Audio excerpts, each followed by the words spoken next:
Hello book nerds, welcome to Bookshelf Bunny. I'm Kim and this is a short review of How to Sell a Haunted House by Grady Hendricks.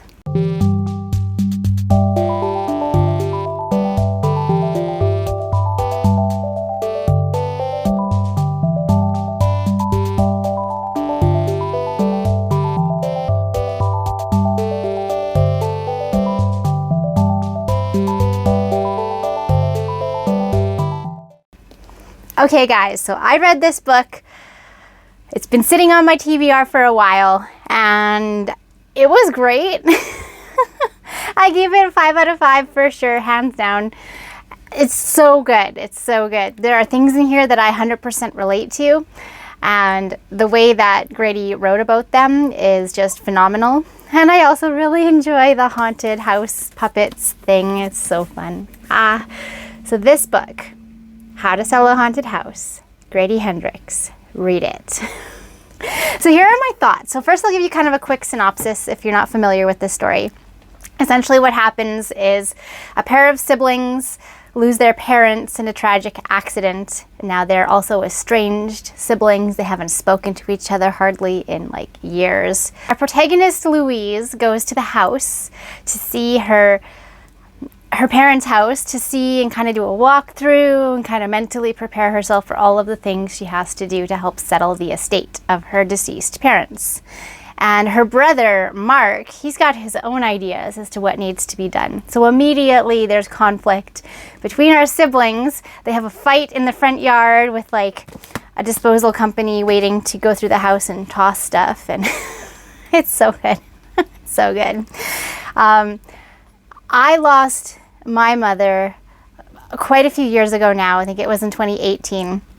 And I can relate to kind of the brain fog that Louise and Mark are experiencing, the emotional overwhelm, the dealing with difficult relatives, and the whole just, you can hear you're overwhelmed. You can't think, it's hard to plan, and it's a lot. It's a lot. And so I thought Grady Hendricks did a great job of relating that experience to the reader, having gone through something similar myself. My favorite part is the haunted puppets.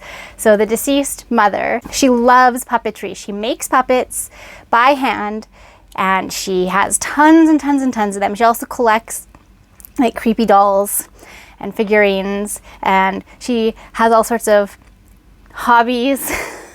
Like what's going to happen to my house if I pass away and all of my hobbies were haunted. Oh, that would be fun. And so she has all of these hobbies and all of these things just filling this house. But there's this one puppet in particular that she's had with her since childhood and that her own children got to play with when they were children. And this puppet is the problem puppet. This puppet's name is Pumpkin. And Pumpkin has a secret.